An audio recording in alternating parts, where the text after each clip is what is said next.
Sinkulamusizaako nnyo mukwano gwange yonna gy'osinza obba ng'otuwuliriza we bali kwegumira ku mayengo gano aga UG Updates TV. Amawulire agava mu Democratic Republic of Congo galaga nti ebyayo si birungi eri baganda baffe aba Rwanda. Paul Kagame saako n'abayekera bana ba M23 naddala ku sayidi eno eya Rwanda. Paul Kagame bamusindiikiriza nnyo, tetumanyi lwaki naye tugenda kuba nga tubirabagwa mukwano gwange ali yampuliriza. Wabula gava mu UK galaga nti nno wetusinzirira wano ku New York Times, amawulire galaga nti nno UK edimandinga eggwanga erya Rwanda liwithdrawing troops zaayo okuva mu Democratic Republic of Congo. Kino nno bakyogedde oluvannyuma lwa abayikira bana ba M23 okubanga basalako akatundu ka Warukale Centago mukwano gwange ng'akabonero akalaga nti guno omwezi oguyise baadivansinze ne beeyongeza ku maanyi.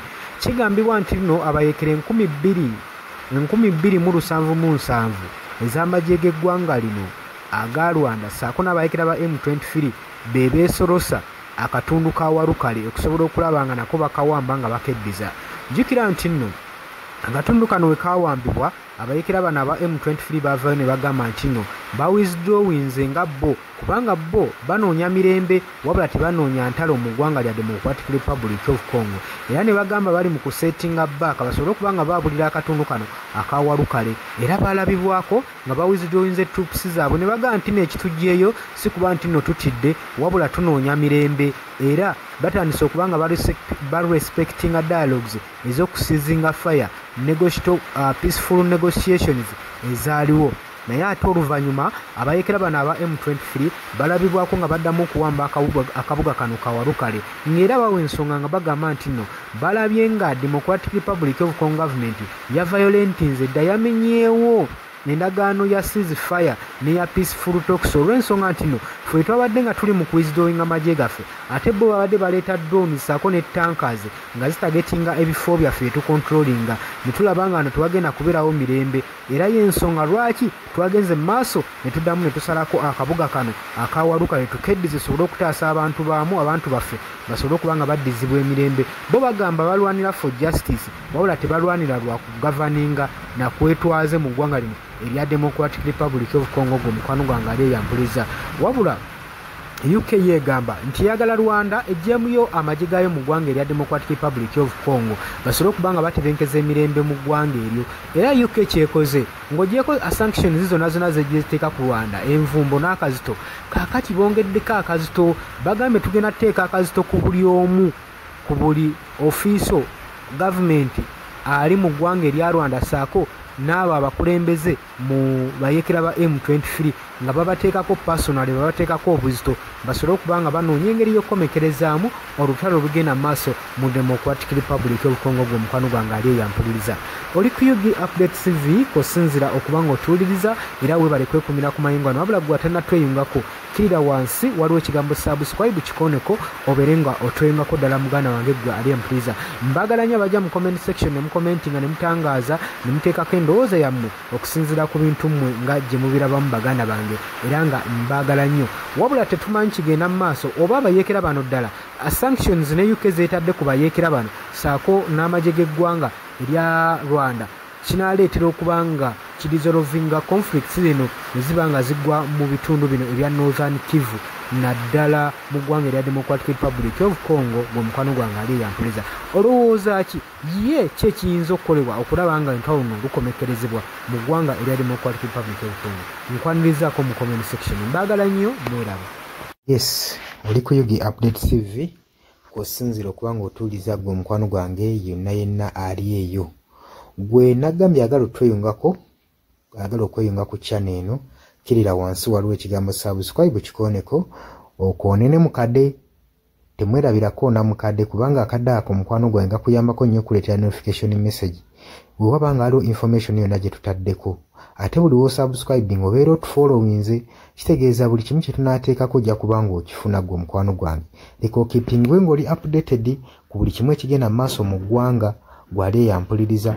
Abali mu Qatar, Oman, Dubai, Saudi Arabia, abali Dubai, abali mu US, abali mu UK, abali Canada, abali mu South Africa, nammwe abali mu Ndwani Kenya, Nalekani Menyani nammwe abali mu Asia mbatumiddeko nnyo mwebale kwekuumira ku Yugi Updates TV mwe mubeezezzaawo amayengo gano aga Yugi Updates TV. Mikwano gyange sola beebaza kinnoomu wabula nsazeewo nkozese lino eddoboozi ery'ewamu nsobole okubeebaza mwebale kuyimirizaawo channel eno mwebale mwabajja naddala mwabajja mu comment section ne mukomentinga ne muteekako endowooza yammwe ne mutangaaza bannayuganda ku ki ekiteekeddwa ekituufu okukolebwa gwe okusinziira ku ndowooza yo. So munamuna abatajjangako mu comment section mbakubiriza okujja mu comment section muteekeko ebirowoozo byammwe mutangaaze eggwanga ku biki byaba bagenze mu bukyamu ne bikolebwa mu bukyamu eri bannayuganda. Dani ku Airlines e Kenya nawe nkutumiddeko ennyo naye jjangu mu comment section oteese toteekako buteesi linnya lyo mujje mu comment section mwe abasharinga abalikinga namwe abasubscribinga mwe muyimirizaawo amayengo ga channel eno. Eyo namba y'essimu gye mbateeredde awo eya nooti 726 nooti emu 679.